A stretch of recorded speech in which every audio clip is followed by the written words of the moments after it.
to your Sunday Sports Check, everyone. I'm Amajal Knowles, topping sports. Day 2 of the B3A's Carifta Trials wrapping up on Saturday night at the old Thomas A. Robinson Stadium. Team Bahamas sitting in pretty good shape with over 65 Carifta pre-qualifiers already at this point. But on day 2, it would be the field event athletes taking center stage. Day 2 of the Splice and Connect B3A's Carifta Trials, and the action just as hot as the weather outside as athletes trying to lock up their spot on the team that will represent the Bahamas in Trinidad and Tobago this coming Easter weekend.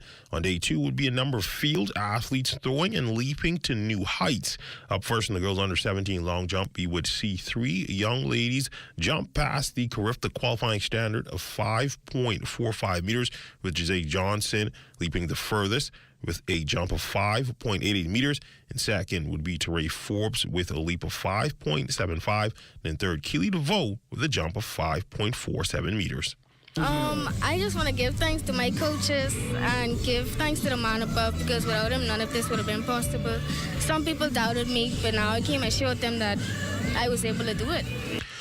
Peculiar set of circumstances in the boys under 17 shot put. The event would take place earlier in the day and complete all of its rounds before a technical error was discovered, and the boys would have to throw again later in the evening.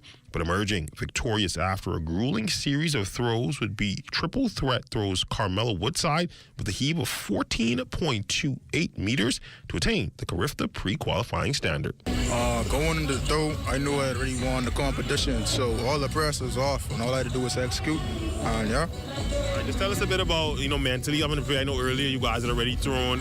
There was a bit of a mishap on the officials, and you guys had to come back. Just tell us how you had to mentally regroup to come back to compete today.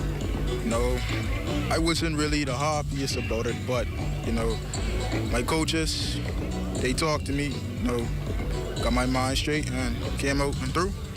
Over in the boys under 20 javelin throw, this one would not be close, as Air Assault's Ethan North's heave of 60.65 would be well past his closest competitor and also past the Carifta pre-qualifying standard. I feel very good. I was battling a lot of injuries at the start of the season, so it feels good to come out there at Carifta Trials and qualify. Walk us through the throw. I just focused on how high I had to throw the javelin, just put my faith and trust in God, and just did what I had to do.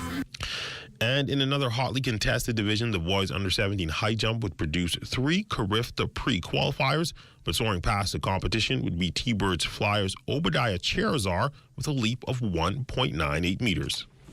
It was pretty easy, pretty standard. My coach, he put me at some high heights, so the little low heights wasn't really that bad. But when I got to like 190, it was a bit harder, but still just had to put a little more effort in. That's it. And that's been a check on your sports on this Sunday. A look at weather when we return.